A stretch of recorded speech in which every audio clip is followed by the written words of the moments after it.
وعلى آلہ وصحبہ اجمعین اما بعد۔ محترم خواتین و حضرات، السلام علیکم ورحمۃ اللہ۔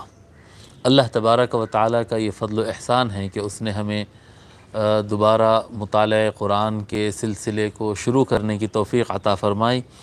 کافی دن علالت کے گزرے ہیں اور بخار اور سردی نے پریشان کر رکھا تھا، مگر الحمدللہ اللہ نے چاہا تو انشاءاللہ تعالیٰ اب ہم پھر دوبارہ سلسلے وار یہ مطالعہ کو شروع کرتے ہیں۔ آئیے آغاز کرتے ہیں جہاں سے ہم چھوڑے تھے، جہاں پر ہم رکے تھے وہیں سے شروع کرتے ہیں۔ سورہ بقرہ کی آیت نمبر 190 تک ہم پڑھ چکے تھے۔ آئیے اس آیت کو دہرا کر پھر آیت نمبر 191 جو ہمارا اصل مطالعہ کی آیت ہے وہاں سے شروع کرتے ہیں۔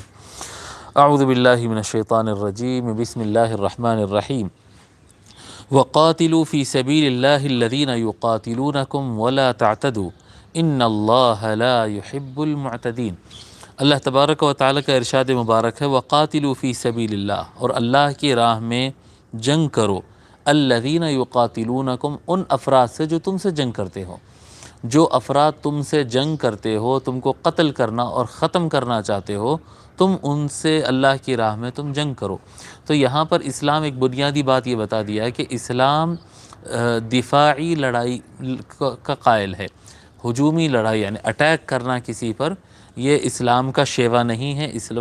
اللہ تعالیٰ فرمایا وَلَا تَعْتَدُوا، اور تم شروعات مت کرو، تم شروعات مت کرو۔ اگر کوئی تھریٹ بن جاتا ہے ہماری جان کے لیے، ہمارے وطن کے لیے، ہمارے مال کے لیے، ہمارے عزت کے لیے تھریٹ بن جاتا ہے، دہشت بن جاتا ہے، ڈر بن جاتا ہے، تو ڈر کو دور کرنے کے لیے، خطرے کو ٹالنے کے لیے، اپنوں کی جان بچانے کے لیے، اپنے وطن کی حفاظت کرنے کے لیے اگر کوئی جنگ کرتا ہے تو وہ جہاد ہوگا، وہ اسلامک لڑائی ہوگی۔ اور اگر کسی کو غلام بنانے کے لیے یا ختم کرنے کے لیے اگر کوئی لڑائی شروع کرتا ہے یا مال لوٹنے کے لیے، تو اس کو جہاد نہیں کہتے، وہ اسلامک لڑائی نہیں ہوتی۔ اسلامک لڑائی اپنے سے ظلم کو، اپنے سے یا کسی اور سے ظلم کو دور کرنے کے لیے، کمزور کی مدد کرنے کے لیے، اور جو خطرہ بنتا ہو، جو قتل کرنا چاہتے ہو، اس کو روکنے، اس کے ہاتھ کو روکنے کے لیے جو جنگ کی جاتی ہے اس کو جہاد کہتے ہیں، قتال فی سبیل اللہ کہتے ہیں۔ ان اللہ لا يحب المعتدین، بے شک اللہ تبارک و تعالی لڑائی شروع کرنے والوں کو پسند نہیں کرتا۔ پہلے ہتھیار اٹھانے والے اور پہلے حملہ کرنے والے کو اللہ تبارک و تعالی پسند نہیں فرماتا۔ پھر اس کے اندر ہم کافی تفصیل بتا چکے تھے کہ ولا تعتدوا کے اندر یہ بھی آتا ہے کہ حد سے بڑھ کر مت قتل کرو، یعنی جب جس سے جنگ ہو رہی ہے تو آرمی سے اگر لڑائی ہو رہی تو بس آرمی سے ہونا چاہیے۔ اس ملک کے یا اس شہر کے عورتوں پر، بچوں پر، بوڑھوں پر حملہ کر دینا، ہاسپٹلز پہ بم ڈال دینا، اسکولز پہ بم ڈال دینا، یہ جو اس طرح کے جو ہم دیکھتے ہیں، جس طرح کی حرکتیں امریکہ کرتا ہے یا پھر امریکہ کے تابع لوگ کرتے ہیں، کہ یہ کفار جب جنگ کرتے ہیں تو پھر ان کے پاس کوئی چیز کا پاس و لحاظ نہیں رہتا۔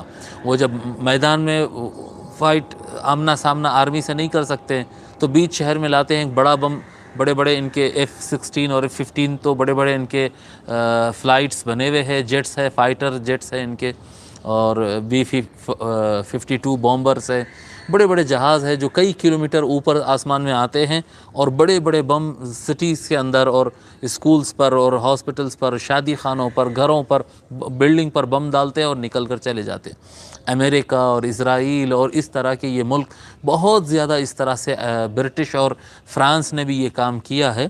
تو اس طرح کی حرکتیں کرنا اسلام میں جائز نہیں ہے۔ جو آدمی میدان جنگ میں، جو سولجر آپ سے فائٹ کر رہا ہے، اس سے فائٹ کیا جا سکتا ہے۔ عوام الناس، تاجروں کو، کسانوں کو، مزدوروں کو، مردوں کو، عورتوں کو، بچوں کو اور بوڑھوں پر، بیماروں پر حملہ کرنے کی اسلام میں اجازت نہیں ہے۔ اس کو اعتداء کہتے ہیں، اور اللہ تبارک و تعالیٰ یہ چیز کو پسند نہیں فرماتا۔ آیت نمبر 191 اسی کو تکمیل کرتے ہیں، اسی کو کنٹینیو بیان کو، مضمون کو کنٹینیو کرتے ہوئے اللہ تعالیٰ فرماتا ہے وَاقْتُلُوهُمْ حَيْثُ ثَقِفْتُمُوهُمْ وَأَخْرِجُوهُمْ مِنْ حَيْثُ أَخْرَجُوكُمْ وَالْفِتْنَةُ أَشَدُّ مِنَ الْقَتْلِ وَلَا تُقَاتِلُوهُمْ عِنْدَ الْمَسْجِدِ الْحَرَامِ حَتَّى يُقَاتِلُوكُمْ فِيهِ فَإِنْ قَاتَلُوكُمْ فَاقْتُلُوهُمْ كَذَلِكَ جَزَاءُ الْكَافِرِينَ۔ اللہ تعالیٰ فرماتا ہے وَقْتُلُوهُمْ حَيْثُ ثَقِفْتُمُوهُمْ، اور جہاں کہیں تم ان کو پاؤ وہیں پر ان کو ختم کر دو۔ کس کو؟ جہاں ان کو پاؤ۔ یہ آیات کو لے کر بعض نالائق لوگ اور بعض کیا کہتے ہیں دین کو نہیں سمجھنے والے بلکہ سمجھ بوجھ کر بدماشی رکھنے والے افراد اسلام کے خلاف پروپیگنڈا کرتے ہیں۔ دیکھو اسلام میں تو غیر مسلم کو قتل کر دینا ہے، جہاں ان کو پاؤ ان کو وہیں پر ختم کر دو۔ تو یہ ان کو کون ہے؟ یہ کیسے سمجھ لیے کہ ہر غیر مسلم کو قتل کا آرڈر دیا جا رہا ہے؟ آیات آرٹیکلز جو ہوتے ہیں کسی بھی لاء کی کتاب میں، جو آرٹیکلز ہوتے ہیں وہ ایک دوسرے سے کنیکٹڈ ہوتے ہیں، آیات قرآنی ایک دوسرے سے مربوط ہوتے ہیں۔ پچھلی آیت گئی ہے کہ جو لوگ تم سے قتل کرتے ہیں، تم پر حملہ آور ہے، تم کو مار ڈالنا چاہتے ہیں، تم ان سے فائٹ کرو۔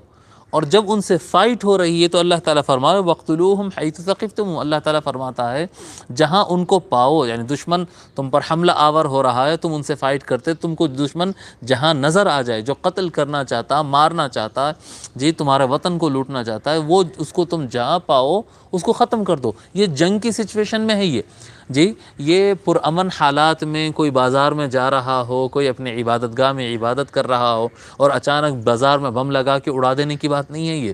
یہ خنجر نکال کر چلتے چلتے کسی کو بھی گھونپ دینے کا نام نہیں ہے۔ یہ جنگ کی حالات بتا رہے ہیں۔ جب جنگ ہو رہا ہے، جنگ ہو رہی ہے، تو اس وقت سامنے والی جو آرمی، جو دشمن آرمی ہے، دشمن سولجرز ہے، دشمن کا آدمی کو جیسے تم پاؤ، جہاں پاؤ اس کو ختم کر دو۔ میدان جنگ میں، پہاڑ پر، جس علاقے میں کیا کہتے ہیں دوران جنگ تم ان کو پاؤ، اسی وقت ان کو ختم کر دو۔ وَقْتُلُوهُمْ حَيْثُ ثَقِفْتُمُوهُمْ وَأَخْرِجُوهُمْ مِنْ حَيْثُ أَخْرَجُوكُمْ، اور جہاں سے وہ تم کو نکالے تھے وہاں سے تم ان کو نکالو۔ وَأَخْرِجُوهُمْ، اور ان کو نکالو۔ وَقْتُلُوهُمْ حَيْثُ ثَقِفْتُمُوهُمْ، یہ جو حصہ ہے اس سے یاد آیا جہاں تم ان کو پاؤ وہیں پر ان کو ختم کر دو۔ یہ جو اللہ تبارک و تعالی حکم فرما رہا ہے، ایک حدیث شریف ہے، حضور اکرم صلی اللہ علیہ وآلہ وسلم ارشاد فرمائے امرت ان اقاتل الناس حتی یقولوا لا الہ الا اللہ، مجھے حکم دیا گیا ہے کہ میں ان لوگ سے اس وقت تک لڑائی کروں جب تک کہ وہ لا الہ الا اللہ نہ پڑھ لیں۔ جب تک وہ لا الہ الا اللہ نہیں پڑھیں گے اس وقت تک میں ان سے جنگ کرتے رہوں گا۔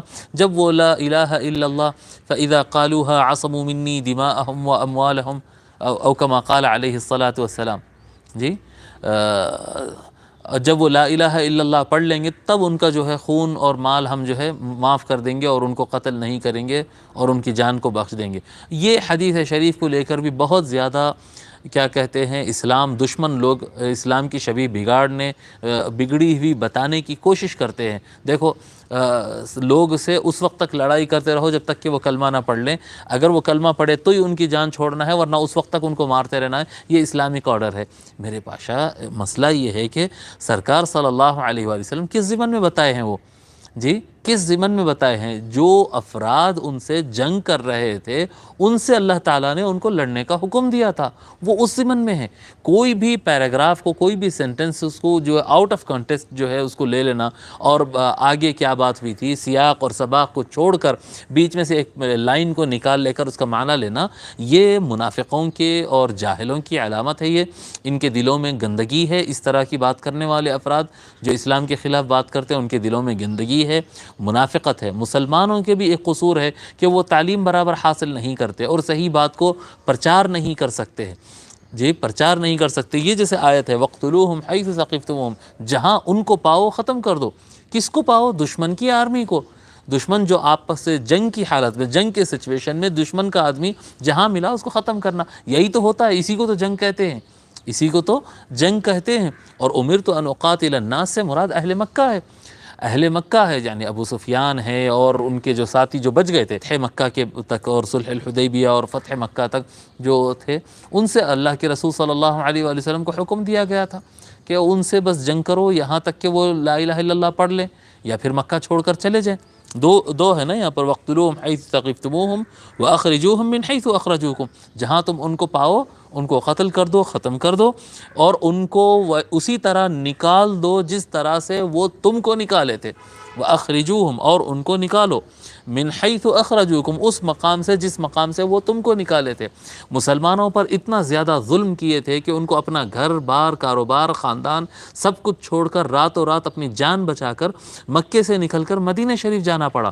جس جگہ سے جس طرح سے تم کو نکالا گیا تھا، اب تم ان ظالموں کو، قتل کرنے والے، فساد کرنے والے، ظلم کرنے والے، مال چھیننے والے، کمزوروں کو قتل کر دینے والے، کمزوروں سے پیسہ کھینچنے والے، ظلماً مسلمانوں کی گھراں چھیننے والے، ان کو اب تم نکالو۔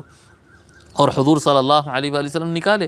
امام نصفی رحمۃ اللہ علیہ فرماتے وَقَدْ فَعَلَ رسول اللہ صلی اللہ علیہ وآلہ وسلم بمن لم يسلم منہم یوم الفتح، جو فتح کے موقع پر اسلام قبول نہیں کیا، لا الہ الا اللہ، سرکار حکم دیا نا، سرکار کیا فرمائے؟ لا الہ الا اللہ، وہ لوگ پڑھنے تک ان سے جنگ کرنے کا مجھے حکم دیا گیا۔ تو حضور صلی اللہ علیہ وآلہ وسلم ان سے جنگ کیے، اپنا لشکر لے کر آئے، جو ان کو یعنی مسلمانوں کو مکے سے نکالے تھے، جو کوئی مسلمانوں کا مال کھینچے تھے، ان کے لوگوں کو قتل کیے تھے، آقا صلی اللہ علیہ وآلہ وسلم سب کا حساب برابر کرنے اور انصاف اور عدل کو قائم کرنے کے لیے لشکر کو لے کر آئے۔ اور ان میں سے جو افراد لا الہ الا اللہ پڑھ کر اپنا ہاتھ حضور کے ہاتھ میں دے دیے، اپنی گردنیں جھکا دیے، حضور صلی اللہ علیہ وآلہ وسلم ان سب کو معاف کرتے چلے گئے۔ اور جو افراد کلمہ نہیں پڑھنا چاہے، جیسا وحشی وغیرہ جو حضرت امیر حمزہ رضی اللہ تعالی عنہ کا قاتل ہے، اور اس طرح کے کچھ اور افراد بھی تھے جو کلمہ پڑھنے تیار نہیں تھے اس وقت، وہ اپنی جان بچا کر مکہ چھوڑ کر بھاگ گئے تھے۔ وَأَخْرِجُوهُم مِّنْ حَيْثُ أَخْرَجُوكُمْ، جس طرح سے وہ تم کو نکالے تھے اس طرح سے ان کو نکالو۔ مسلمان اپنی جان بچا کر راتوں رات جو ہے ان کو مدینے کی طرف ہجرت کرنا پڑا تھا۔